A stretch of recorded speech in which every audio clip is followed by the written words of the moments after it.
Good Greetings. evening. I think it's the other side. Yes. Good evening.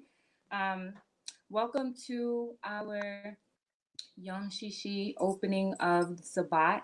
We are Sister Deidre and my precious, and we are reading from the Anu Way Foundations. We are reading the section on vision tonight.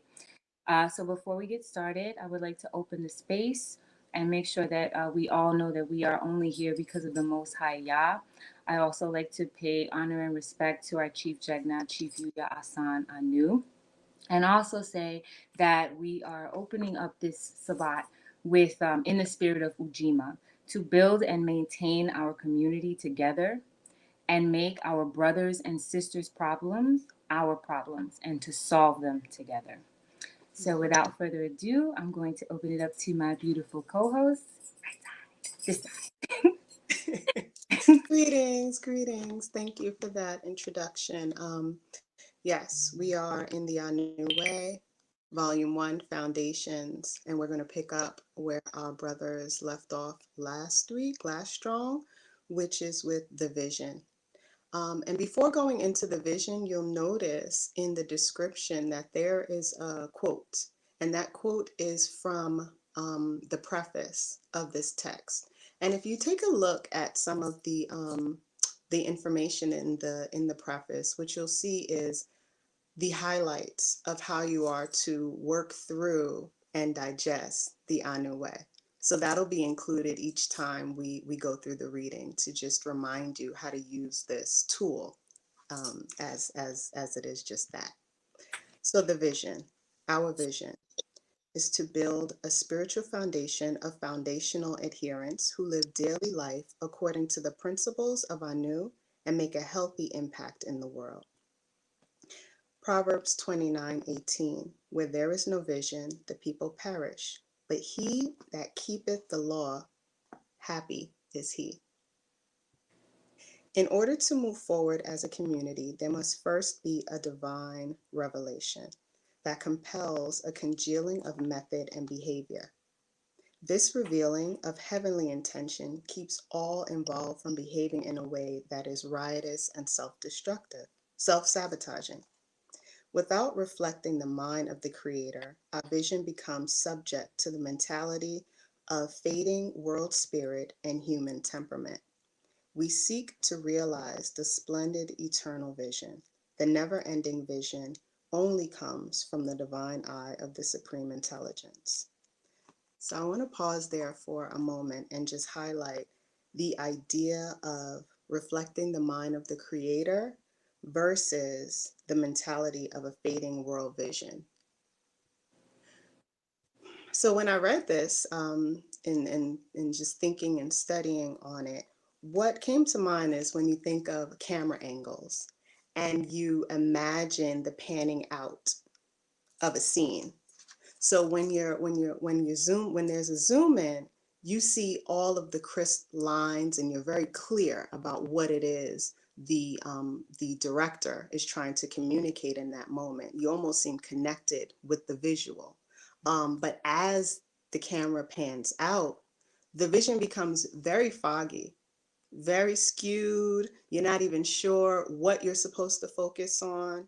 And I just wanted to offer that as some perspective because often in our lives or I found anyway, when I'm not as connected to my Creator, my vision isn't clear, my purpose isn't clear. Um, so I wanted to put that out there. Did you want to jump in, Sister Deidre? Um, I did have something to say, but not yet. Oh, But I will say, I think I agree. And when you said like panning out and the vision is correct, and also as a person who wears glasses, it's really important, how fast or slowly something zooms in and out. And when we are moving too fast, it becomes a blur and you miss all of the gems that have been put in front of you. So I think that was a really good correlation to like the zooming in and out of the lens, and also paying attention and being mindful to what that director, and I guess in this correlation, that director is Most High Yah, what you are being called and charged to see. I'll continue. The law of correspondence reminds us that what we experience on the outside of our being reflects what we are experiencing on the inside of our being. Our outer vision is a product of our inner vision, and vice versa. Both central, both central and outward must be directed and guided by a force that is constricted to neither locus. Um, as above, so below, as within, so without. Mhm.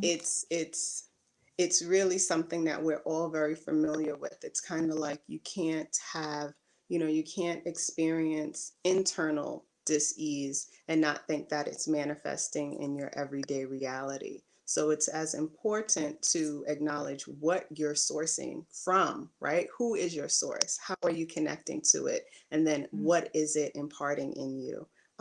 That's how I received that paragraph. Yeah. Um, in order to materialize a vaster earthly vision, we must first connect with the secret divinity that has been placed inside of us at the inauguration of our creation. To align with the vision of our God, we must travel deeply inward to where Yah has deposited itself. Our heart dimension holds the will of Yah within us. The seed of soul deliberation resides in our hearts. Through our obedience to what is disclosed to us in revelation, that seed grows and becomes the primary orientation of our worldview. So, what we allow in our hearts is what we're able to emanate to everyone and to ourselves. Mhm. So, yeah. Yeah, and even just to go back to the part about the law of correspondence, I think what you said was like appropriate. A lot of the times we think like, oh, it's it's the environment that's affecting the inside, right? And then sometimes we don't stop to think what's going on inside that's pulling your environment. So if what's going on around you is negative, I'll use the example of we're both women here, right? And so when we hear friends or old friends talk about, I can't find a man, or, just right. And it's like all the men are like this, and there's all these very like ignorant and rude things and ways to describe. And it's like, well, what is going on inside of you that you are attracting a certain type of person, right? So it's not everyone else. It may just be you. It's the law of correspondence. What is on the inside will always manifest on the outside. Mhm. And even in that last paragraph, it really to me speaks about obedience, right? So if you are not obedient with what was put inside of you, that sole purpose, you're going to forfeit blessings. You're only going to, sow negativity. So, Mhm. I would agree. I would agree. And the key is that it's imparted at the very beginning. So it's mm-hmm, really just about knowing and recognizing or even honoring the idea that your purpose is within you. And are you doing the work of, the hard work, right? Because this vision is already making it clear that it's a process, it's a journey, and it's a commitment. So yeah. right.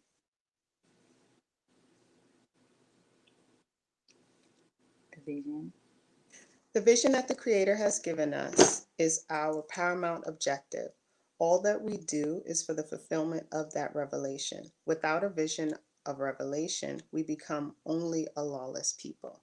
Mm-hmm, Yeah. So that goes right back to the idea of Proverbs 29:18, where there is no vision, the people perish, right, right? So again, it's just bringing us back. So without a vision, you are a lawless people. We are a lawless people. right. But when we keep the law, then we are happy people because Mm-hmm, we're in alignment with the Creator. Yeah. right. The law is for the lawless. Yes. We must live the image implanted at the core of our hearts and confirmed by the words of Yah, as it is the diagram of the Creator. Without subservience to the word of Yah, we become wanderers throughout a stark wasteland. We may find that our earthly sustenance is accounted for and fulfilled, but we lack the spiritual fortitude that comes from the word and prophecy of the principal spirit of omniscience. There are numerous concepts and pathways, and we can spend a lifespan chasing knowledge that further blinds us to the truth needed to keep our spirits in alliance with our soul. Obedience to the laws of our soul creator is the key that opens the door to our sacred fruits and healthiest joy. We are not a lawless people when we are guided by the divine eye of the Most High. Without that first eye vision, we become unstructured vessels of disorder. Obedience is an attitude that we must typify in order to commune with the Creator. So I'll stop right there. And really, to me, and this goes back to what I said before, like two parts that really stood out to me are the pieces on obedience. This paragraph is really about obedience. And as you said, there is that divine spark. It's what we all started with. And so if you are not obedient to that, you lose your way. You know, obedience is the attitude that we must typify. Um, the law is for the lawless. So if you're going to be lawless, there's something in place for you. And so if you find that, you are able to hopefully have the opportunity to see the change, right? Absolutely. I think what jumped out to me is the without that first eye vision, we become, unstructured vessels of disorder. So it's Mm-hmm. almost like your example earlier about, us that like glasses, right? Um, Without them, it Like what? can be pretty disastrous. Right. I speak for myself, okay? Don't get So behind the wheel. right. It's like, but with a clear eye vision, right? Or even let's just say even with glasses, but they're murky and fingerprints or scratches, it obscures your whole experience in such a way that you're not even clear about what you're doing or why you're doing it, and if you're even safe. So just making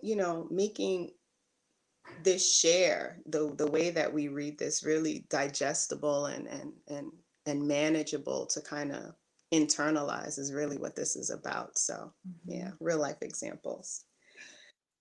Hmm.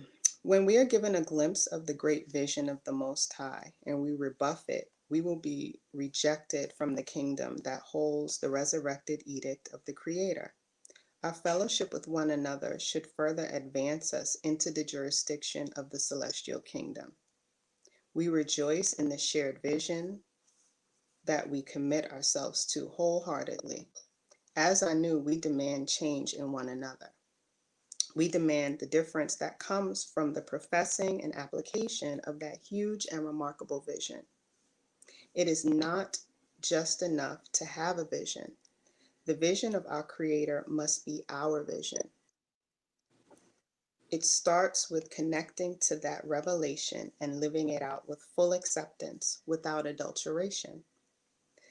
The consciousness of Yah resides in our hearts, but we should not hunt the desire of our own heart. Our new members must make a distinction between our flesh and the spirit that resides within us. Mm-hmm. So it is not just enough to have the vision. The vision of our Creator must be our vision. That's the choice, right? So there's a concerted effort that must be made in order to align yourself, because when we come into this carnation in this physical being, there's will. So will gives us, it's in us, but then it's like, are you choosing to have it in you, on you, or really have it be the totality of what you are? So Mm-hmm. yeah. Yeah.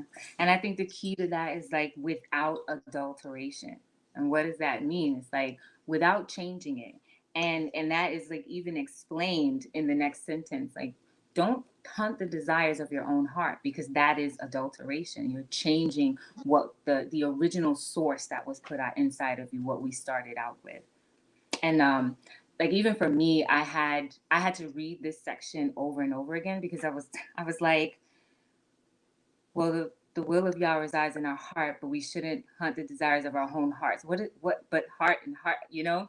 But there's a very distinct difference between the flesh and what the flesh wants, and the human and that God self, right? And so that's when it was like the light bulb went on. It was like the aha moment, right? Mm-hmm. Yeah, yeah, that one stumped me a bit as well. And really, the way I viewed it is like, sometimes, me being a mother, you can answer the question, but if the answer isn't what they want to hear, there's this probing and probing and probe, and that's how I received it. It was like, oh yeah, am I questioning this because I don't really want to do it, or am I Right. questioning it for lack of Mm-hmm. understanding? So yeah, yeah, that's the beginning of the adulteration, right? That you Mm-hmm. mentioned Right. earlier. Yeah.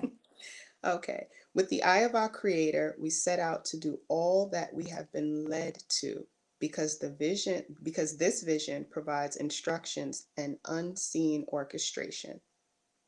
What we can perceive with our two eyes should not always show should what we let me start that again. What we can perceive with our two eyes does not always show us how these imaginings will arrive.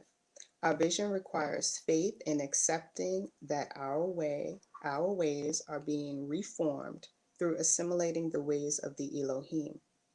Our human concept will only provide us with three-dimensional methods of achieving what it is that we envisage. The Anu are aspiring to advance the human philosophy so that it transforms us into the perfect image of the one who first blew the soul force into our heads. So, our mission is to get back to source, to get back to that original intention, that first breath. Um, yeah. Yeah. And I think like one thing that's key here, well, yeah, just one of many things that are key here, because as we know, the writing is very dense, and as we'll get into later, you have to read things over and over again because there's a lot of meaning packed into one sentence. And the part about accepting that our ways are being reinforced, um, reformed through assimilating the ways of the Elohim. And I think that speaks volumes to honoring masculine and feminine principles, right? Because it's the Elohim, it's plural. It's not a singular entity as some may think. So we're talking about really honoring that duality. Absolutely. Absolutely. Yeah. We can literally go through every line, right? Which is something that's mentioned in the preface, that each sentence can stand alone and be dissected on its own. So and we're moving through this chapter in order to get to something really fun in the end. So Yeah. so you'll see. We're gonna hold the vision for real. Right. And before I move forward, I just want to acknowledge all of our new people in the chat. Brother Antonio, Sovereign Eats, Sister Maksha, Kashia, as always, holding it down with our wrench. Brother Christopher, Naya, Esme, and I think that was everybody. If I missed you, apologies. Thank you so much for being in the space and opening up Shabbat with us this evening. So I'll continue the next two paragraphs, and then we will dissect the last paragraph before we go into our really fun part. So, as we are reflecting the greatness of heaven, we are required to do nothing short of greatness in the earth. Our vision is larger than life because we are to be the next phase of what Yah is imagining life to be. Anu are to reflect the mental, spiritual, familial, communal, and economic treasure that exists in the heavens. We are the earthly ambassadors of a pronounced kingdom and should see ourselves as no less. This requires us to permanently purport in a manner fitting of the royal wisdom that we have been anointed with. Our homes, families, speech, and wardrobe should reflect the prestigious dignity of our saintly origins. Mm. To the best of our doing, we must always maintain the loftiest standards of excellence for ourselves. Our reputations must be shielded and always held in high regard by the best of our own. We are the best of what Yah makes in man, woman, and child. The reflection of that higher idea is the closest that we can strive to obtain in this walk along the horizontal of the earth. The holy books that we identify within Anu provide a cross-confirming image of what is revealed by our highest guide. And I just want to, start from the, the most recent about the holy books that we identify.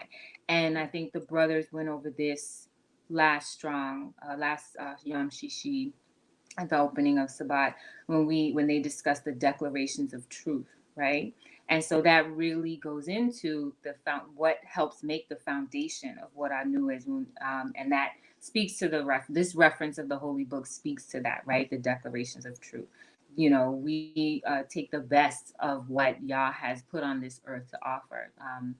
Hinduism, there's Islam, 120. So, I encourage you to even go back and listen to the previous readings to, get the fullness of what we're speaking about. Because as we said, each sentence is packed to the next, and as you're reading, you will see the connections and correlations to the previous things and things that are yet to come in the reading. So I just wanted to point that out. Anything, Emma Precious? I think the only thing that I would want to contribute is to just add on to the idea that there is no one right way. The only one right way is yielding to the Most High, right? To Yah. And the breath that is breathed into each of the texts that were referenced last Yom Shishi really speaks to the value in study and in really exploring all of the different available texts that are out there for us. Yeah, Mm-hmm. good stuff. Our vision need not be delivered to us by way of religious practices. We will not see through isolated religious routine to the glorious vision of Yah. It is through the submission to the revealed will of the Elohim, that which we call vision, we are able to become more like the Elohim. Divine procreation is our ultimate goal. We walk through the darkness to transmute what we could be.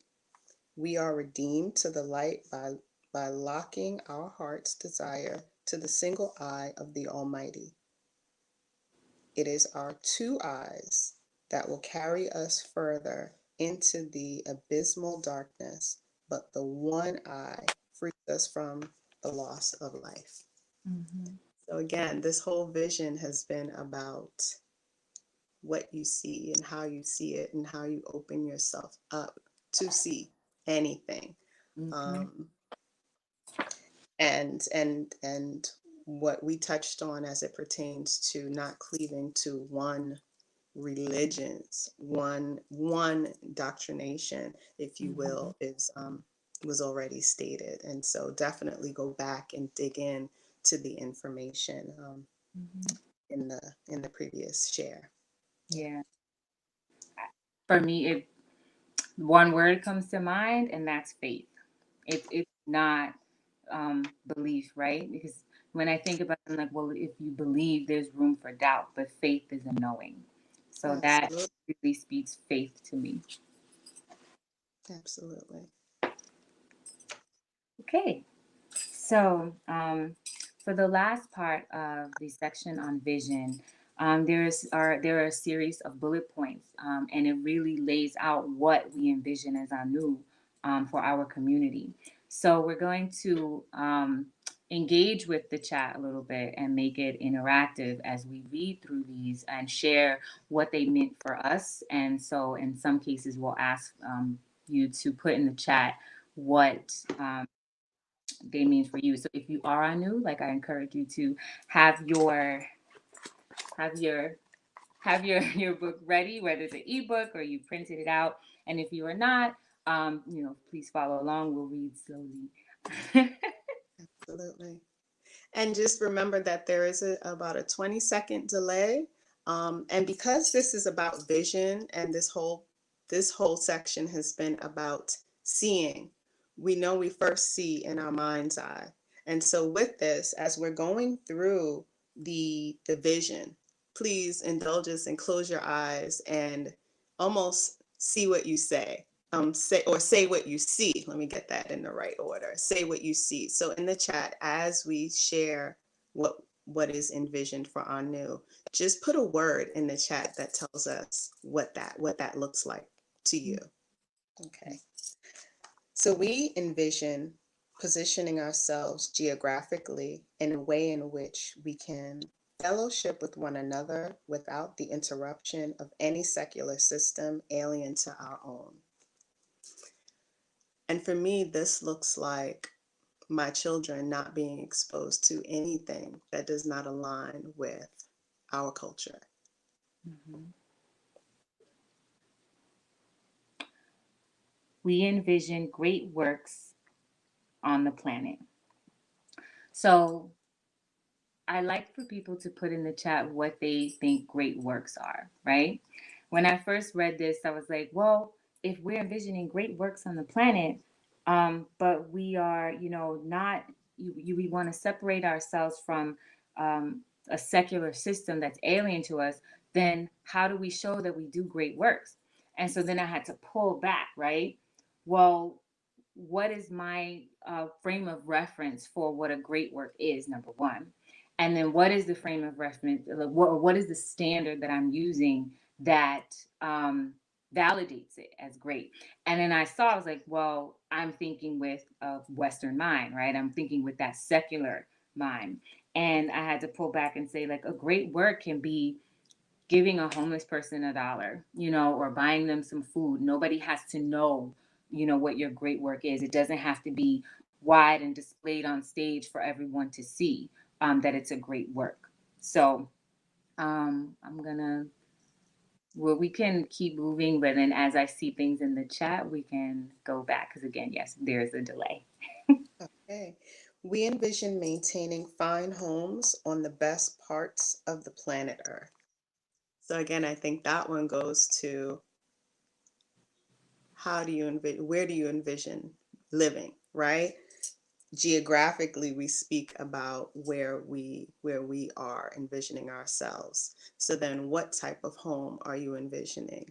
Is it a palace that only you and your family of four reside in? And is that community? Is that truly success?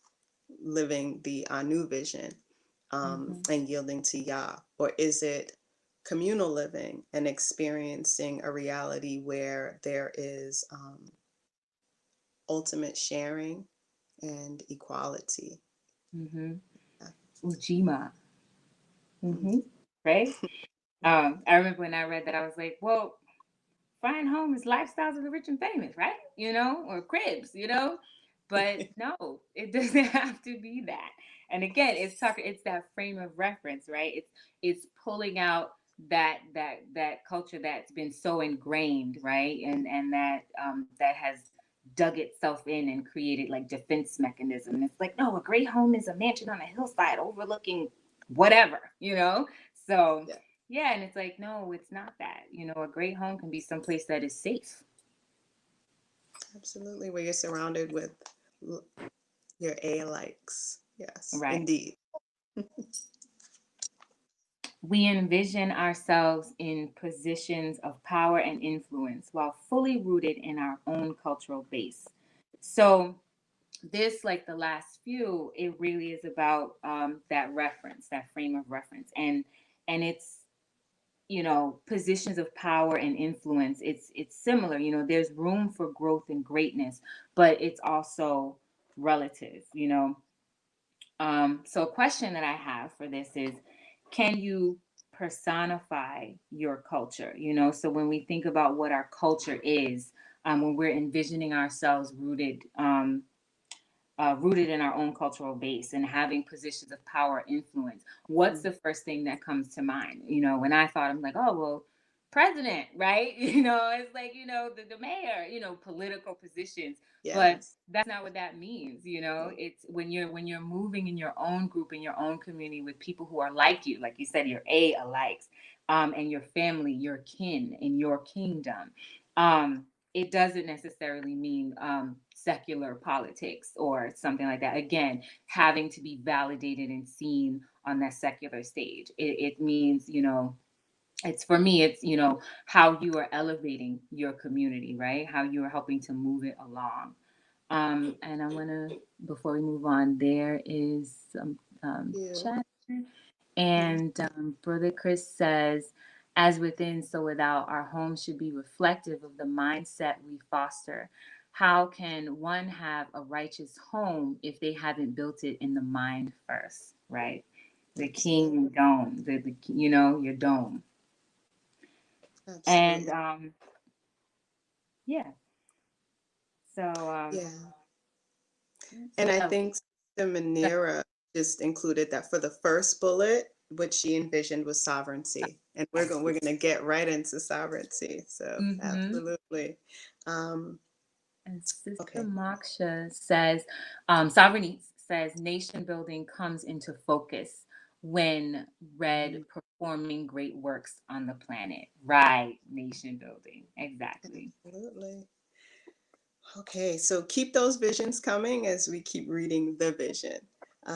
We foresee raising healthy, happy children who have a mating pool to choose from among their own kin, ilk, and pedigree. So this one, yes, yes.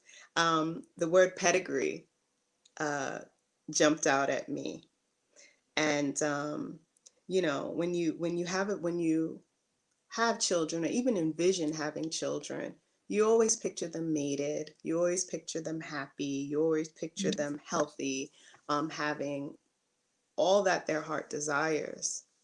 Um, but then the question, it begs the question, how are you cultivating who they connect with?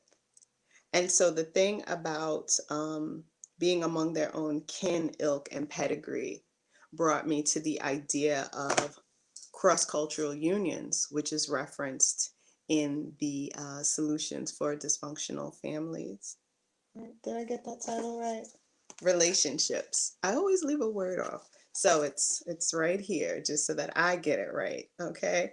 Um, and in there we Chief Yuya explores the idea of the folly of cross-cultural unions. And oftentimes, we may wrongly define what a cross-cultural union is. But if you are not moving and thinking and living in alignment, then in fact you are in a cross-cultural union. And with that, I thought of really quickly. I thought of pedigree, and I like watching dog shows. That's my confession.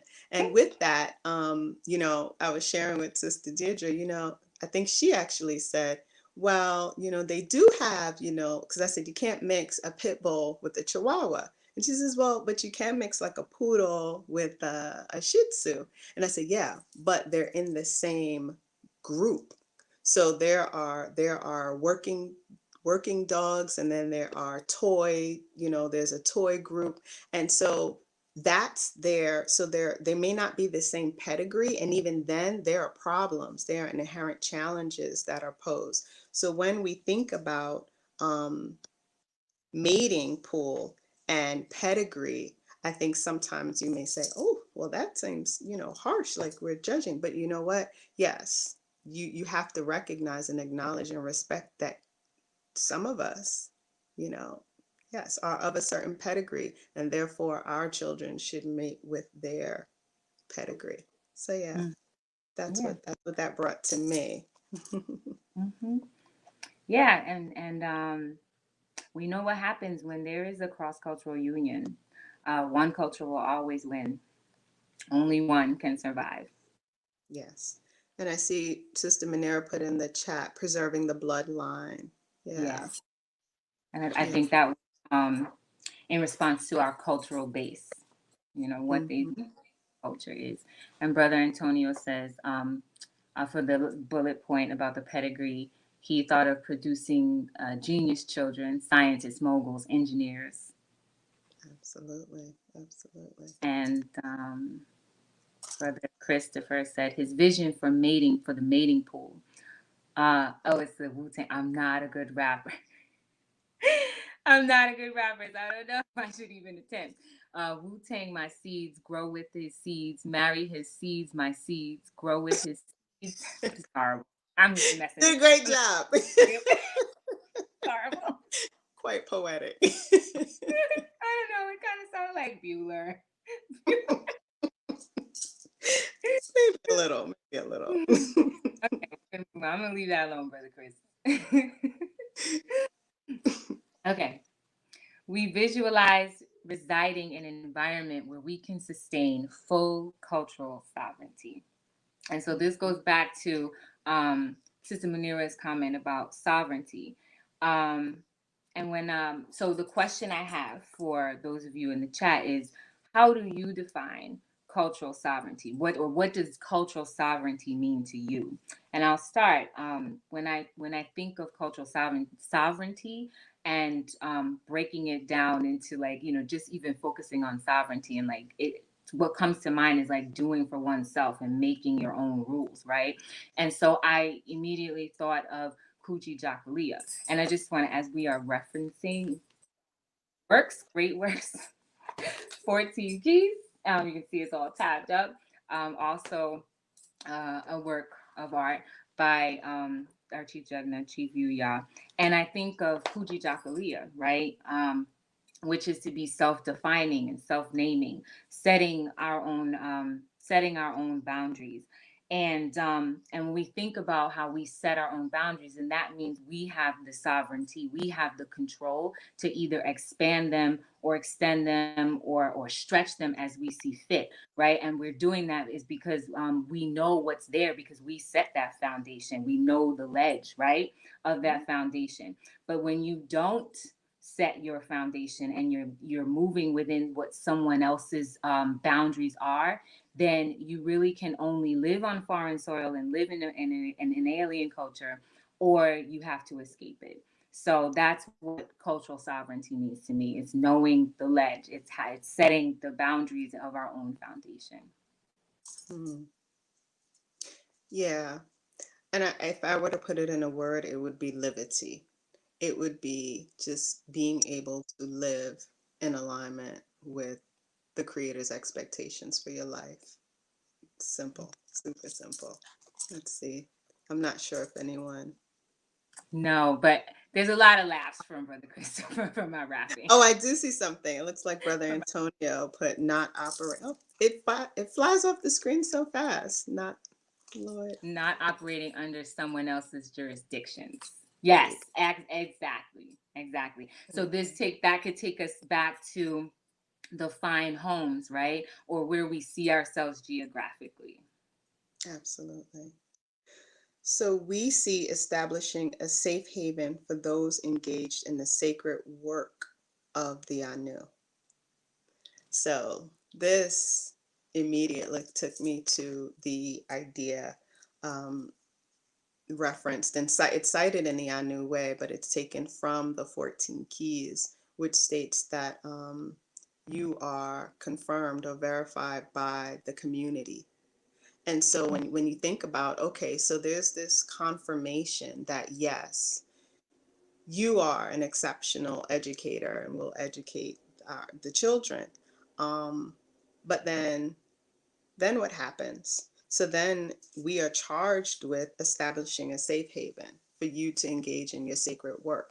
Because once that work is verified, then guess what? It's being acknowledged that this is a part of your soul's purpose is a contribution to the larger Anu community.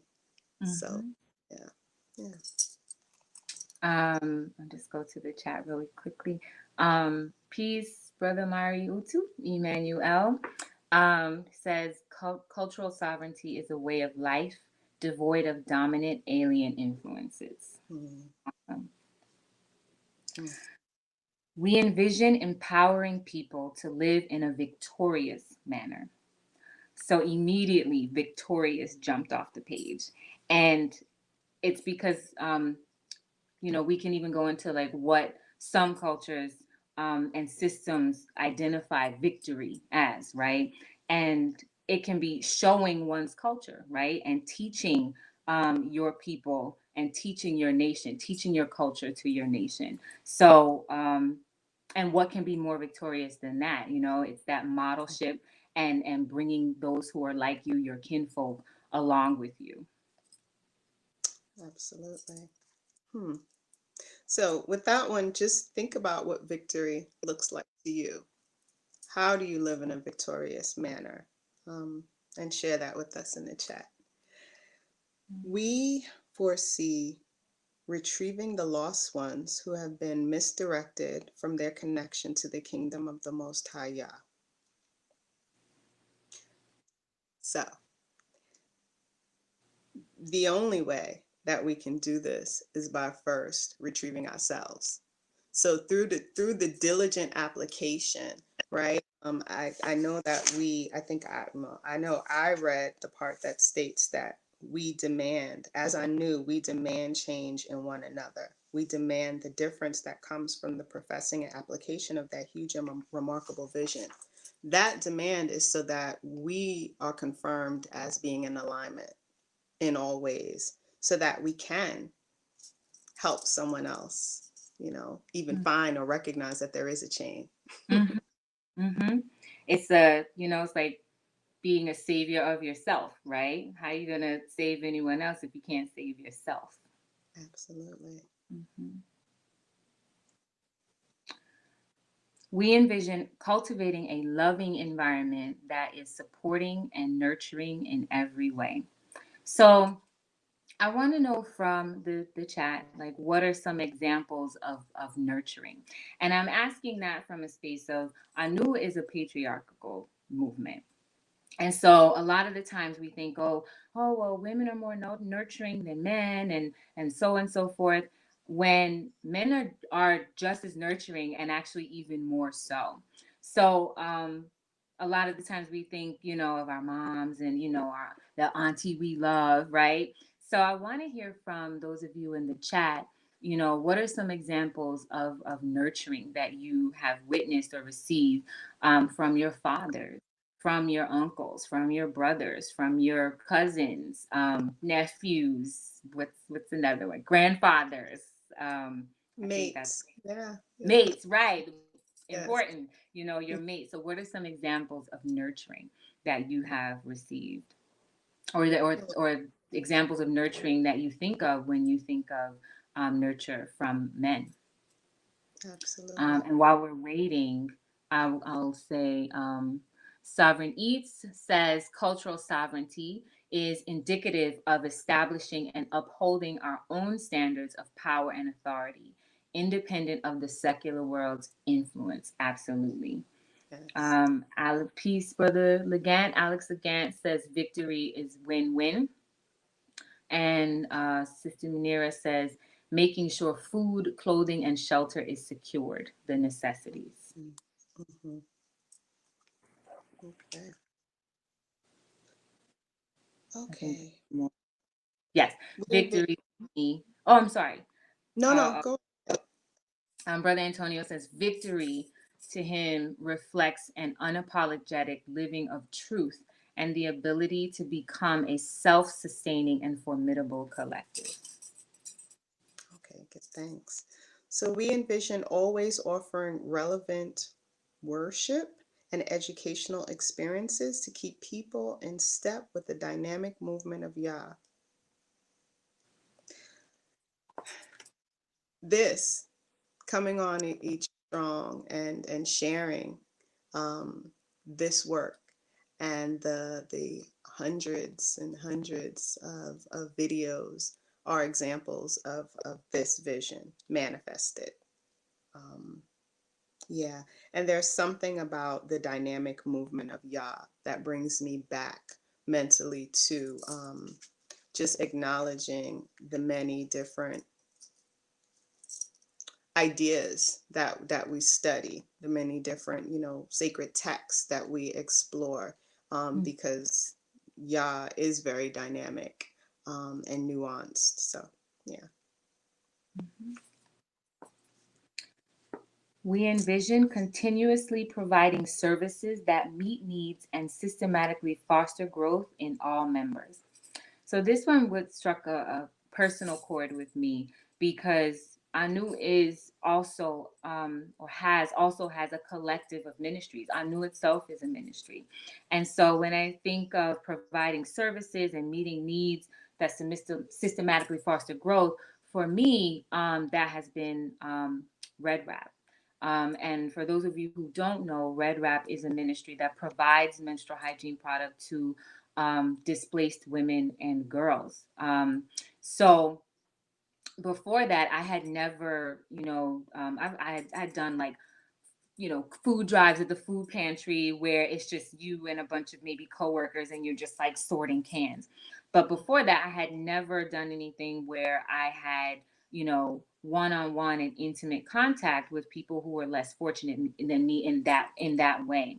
And so it was a real and still is a real humbling experience, right? So then it can even take us back to one of the previous bullets about doing great works on the planet. Nobody has to necessarily see that you're doing it, know that you're doing it, but when it fosters growth inside of you, and even sparks that soul source, I think it's a good thing.